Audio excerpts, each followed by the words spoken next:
there everybody, it's Oldfan, and this is a response video to DosmRider's video, getting to know a Dragon Ball /Z/GT fan. It's up on his DosmRider blog channel, check out the original video right here. DosmRider asks Dragon Ball fans 11 questions in an attempt to see what makes us tick, and hey, I thought that sounded like fun, and I was kind of hoping that some of you might like to join in on the fun as well. If you'd like to make a response video with your answer to these 11 questions, then please leave your response video on either DosmRider's channel or on mine. I'm really looking forward to everybody's responses. I think this will be a fun way for all of us to sort of get to know each other better. So to everybody that would like to participate, have fun answering those 11 questions, and here are my responses now. How long have you been a Dragon Ball fan? About 13 years or so. I was about 14 when I found out about it. It was, of course, on Cartoon Network. At the time, Irwin was re-releasing a lot of the Super Battle Collection, and I just fell in love with those toys, and I wanted to find every Dragon Ball toy in the entire universe. And around that time, I started to go online and try to learn as much about Dragon Ball as I possibly could. I think by that time, Dragon Ball Toys was already up. I was not a member at that point. It was originally known as Dragon Ball Toy Island. I didn't become a member of DragonBallToys.com until I think about 4 years ago. I briefly ran another site called Super Saiyan Toys, which some of you may remember. It wasn't up very long. It basically became the sister site for a while of DragonBallToys.com, and then I became senior editor of DragonBallToys.com. But yeah, it's been a great 13 years. I still love the show. I still love the movies. And as you guys know, I'm still completely obsessed with the toys. What is your earliest Dragon Ball memory? I know that I knew about Dragon Ball before this, but one memory that really sticks out, I was in high school, I think in the 9th grade, and I had to write this paper about Plato's The Republic, and I was flipping out. I was so terrified of writing this paper, and the entire time in the background I had the television on, and the only thing that would take me out of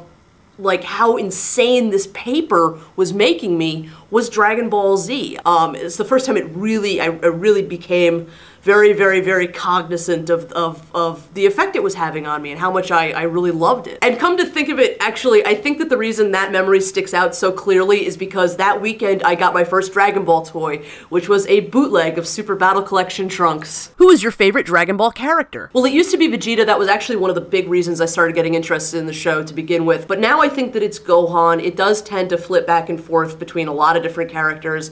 A lot of times it's Goku. What is your most prized Dragon Ball possession? Ooh, that's a tough one. Some of my large vinyl figures are very prized to me. Also my Ultra Figus collection, these were figures from Argentina. I also have some of the extremely rare 1-inch versions of those figures. There's only one other collector I know of that has those. And you guys also know that I love Yolanda toys.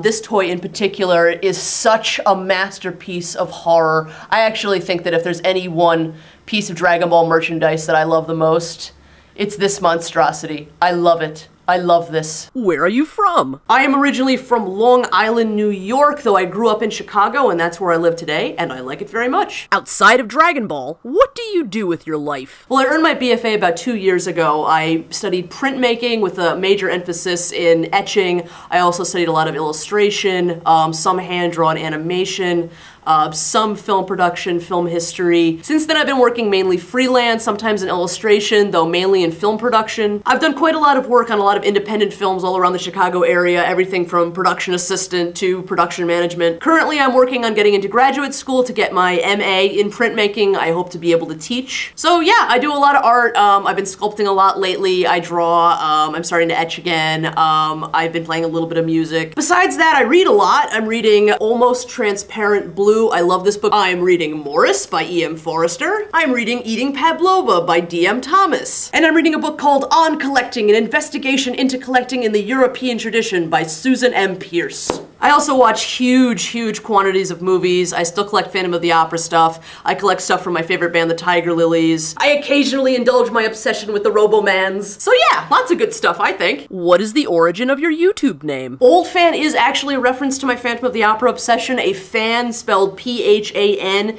is what you call a major fan of the Phantom of the Opera. It's kind of like, you know, Trekkies or a name like that for a kind of fandom. As some of you know, I've been a fan of the Phantom since I was about 5, so about 22 years, so I thought it was appropriate to call myself literally an old fan of the Phantom. But now I attach that name to a lot of fan type things that I'm involved in. I guess is my way of saying that, you know, the things that mean a lot to me become a very old and essential part of me, even if they're very new things to me. Does that make any sense? Whose videos do you watch? Oh, I watch everybody. I like my video content served buffet style, baby. I recently recently did a shout out video of a lot of the channels that I love, and I've done them in the past. Just in the interest of time, I'm not going to repeat all those names here, but you can check out the shout out video in this link right here, which I'll post. Here's just a small sampling of all the other channels that I watch. Andrew Anime Toys, Van Horso, the horse with hands, the horse with hands, Super Saiyan 4 Jared, Tenku Yusha, Age 35 2, I think, Prime 92, Marios, ThuTube, oh my god, or Baratuzaru, I love that channel, Sound Out 12, The Loose Joints, Reuven on Robot Adventures, Jarell Ang, I'm a huge fan of Mike Mozart and Jeepers Media, I love his blog TV show as well, Timey2Wimey, Time Lord, Dragon Piece Movie, Edward, Nigma 1, Giltar, Silverbolt, Diansis, Saint Anger Incorporated, Acting Rocks 01, my buddy Phantom Reviews, Van Rojas, Henshin King, who taught me so much about Samurai Sentai Shinkenger, Power Dude 345, Kal-El Prime, Home Slice 1998, Bastard of Bodam 07, The Brilliant Toya 199291931. I love your channel. I'm sorry I had to read it off the thing. It's a long string of numbers. The Exploding Shark, Izuna Drop 247, and about a million trillion others. What is your favorite saga? I think it's probably the Uranai Baba saga from Dragon Ball. There's just so many great references to old horror movies, and it's also just so damn funny. If you could be any DB character, who would it be? I don't know. Truthfully, I don't think I'd really want to be anybody from Dragon Ball, but if I had to pick somebody, I think I'd probably go with Goku. Which do you prefer, Japanese voices and music? I prefer the Japanese version, absolutely. I love the original cast, I love the original music, I love Goku's original voice, and one of the reasons I love it is because I think Goku should have an almost otherworldly voice. The fact that that voice is coming out of that body, to me, you know, because it's so unusual, it's another signal of how powerful he is. And I guess in terms of music, I'm fairly obsessed with falsetto and countertenors specifically, so I guess I'm kind of used to hearing men with high-pitched voices. I love a lot of the original Japanese music, but more than that, I love the way the original show used silence. That was definitely something that was lost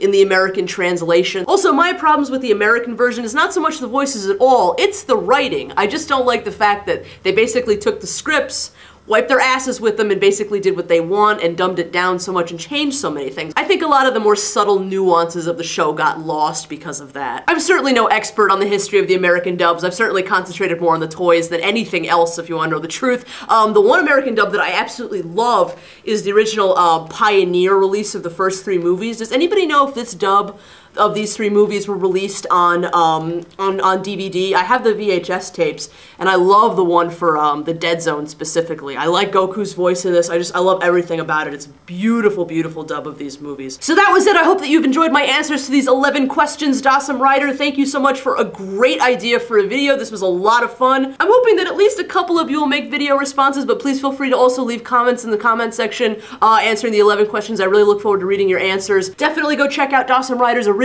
video if you haven't already. His answers to a lot of these questions were really interesting and really great. So yes, once again, this has been Old Fan. I will be back with more Dragon Ball toy reviews very, very shortly. All the best, and bye for now. Also, I'm in The Missing Signal's new video. I would love it if you guys checked it out. It's really funny.